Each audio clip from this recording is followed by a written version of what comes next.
All right, today we are with Ang Ming Ern, and he is a veteran at business coaching, empowerment, and he is one of the founders of Leaderonomics.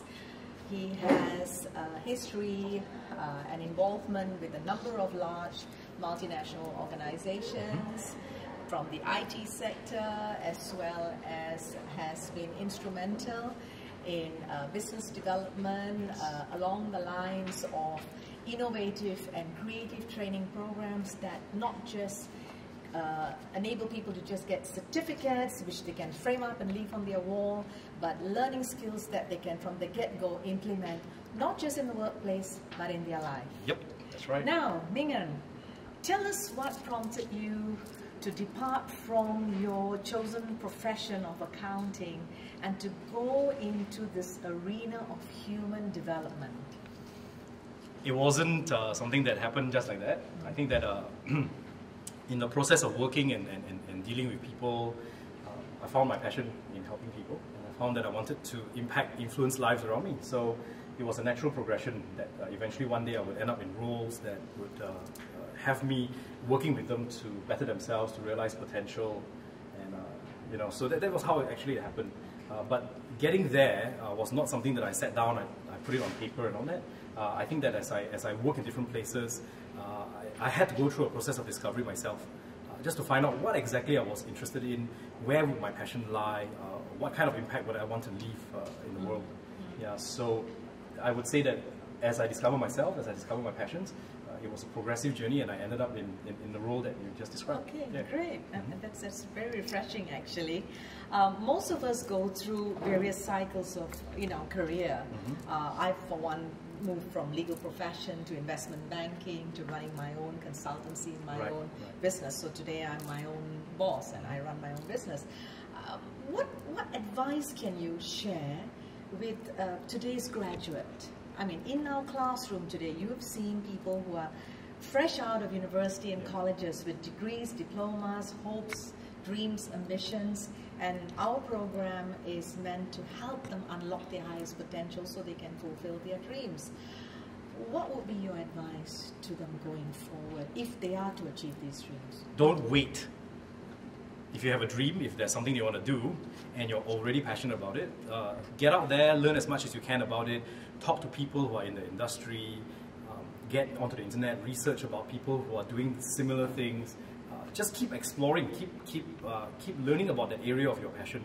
And when the moment you pick new things up, get into action immediately. Just give it a try.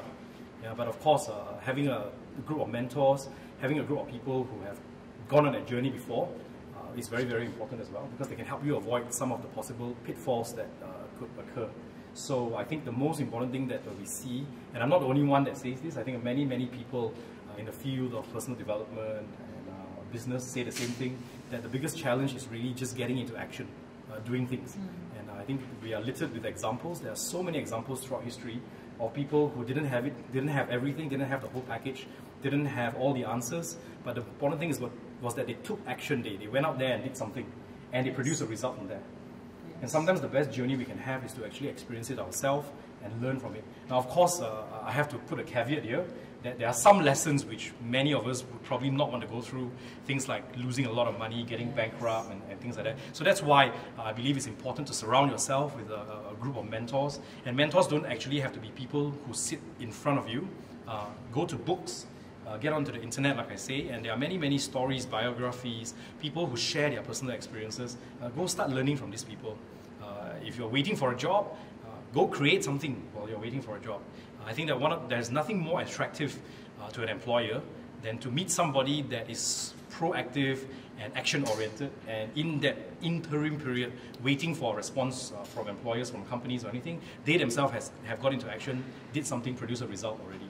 Doesn't mean that if you do something on your own, you will always just end up with a business of your own, but it also means that you start accumulating experiences as you go along. So you don't sit at home and wait for the opportunities to come. Opportunities really come to those who create them, not just waiting for something to fall on your lap.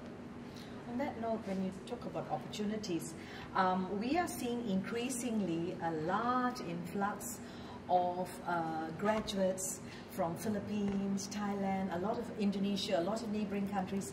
Malaysia seems to be a melting pot. Right. And we are seeing a trend of multinational companies based in Malaysia, not hiring Malaysians, but instead hiring graduates from our neighboring countries. Right.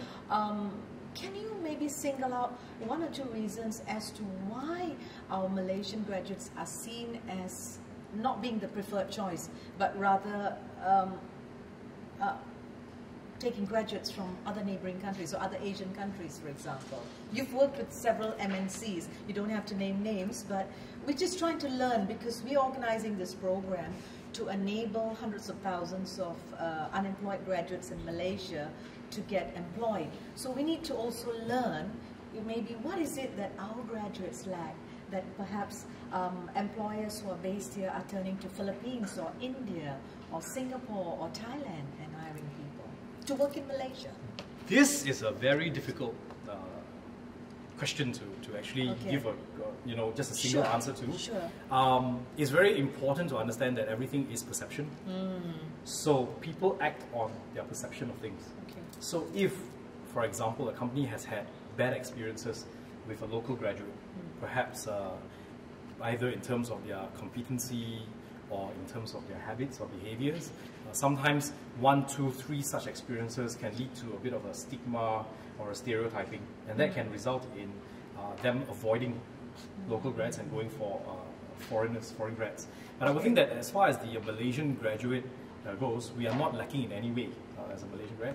I would say something that probably might go against the grain, and that is I think that the more challenges we face as students, the more challenging the curriculum that we go through, the more challenging the exams that we take, that builds capacity in people. Okay. So probably this is one feedback I would give to the Malaysian side in terms of our education system, which is to stop making things so easy for the students. Yeah, give them a bit of a challenge, give them a bit of a fight, let them struggle a little bit. Yeah, struggling when you're a student isn't going to kill you. Yeah, it's much better than struggling a lot when you're an adult. And going through struggles early in life helps to build capacity. So what we want to do is to give them challenges and guide them in overcoming these challenges. That helps to build capacity. And build their resilience. That's right, builds resilience. Yes. And you find that people who have gone through many challenges in life, they come out a little bit different, and sometimes these can be a source of attraction for organizations, because you don't want to bring somebody in that isn't able to weather through the difficult periods. Yeah. Probably this is what made our ancestors so strong from all the countries that we came from to Malaysia. The early pioneers, early pioneers. Yes. They came probably with the clothes they had on, maybe a small little bundle of things that they gathered from their countries when they first came here. So they had all those qualities that you talked about, that our forefathers or foremothers had. That's what we need to bring, I think, to this current generation. Right? So embrace challenges, embrace struggles. These are all opportunities, and everything is a perception. So if you see these things as bad, if you see these things as a negative thing, then you tend to avoid them. Yeah, whenever you encounter things, you would ask yourself, why is this happening to me? Why me? You know, but somebody that sees it differently, they would ask themselves, why not me? Right. Yeah, and when things happen, then they can say, hey, you know, it's happening for me to succeed. It's happening for me to gain a new experience. It's happening for me to learn something new. And if there's one thing I've learned, you can never tell where a connection or a situation will take you. If you listen to success stories around the world, you would find that a lot of them share similar situations. People who become successful would normally have gone through a lot of challenges in their life, and you know, nobody is interested to hear stories of people who were successful their whole life, never had a single struggle, never had anything bad happen to them. Yeah, but it's the comeback that really counts. You know, when people fall and how they rise again, and how they have increased. You know, when they rise again, how they have improved. And these are the real motivation stories. These are the real ones that inspire people. So you know. Challenges are not necessarily a bad thing unless you never learn from it. Yeah, then you keep repeating the challenge again because of your own mistake. So that means that you need to get control and fix it. Thank you. And that's what Seed Jobs for Life is here for. It's to help these participants who feel that they're down there and they need someone to pick them up and give them all the tools and all the exposure so they're able to rise. Very good. Yeah. Thank you. Should do it. It's been a pleasure. Thanks for giving me the opportunity. Yes, thank you.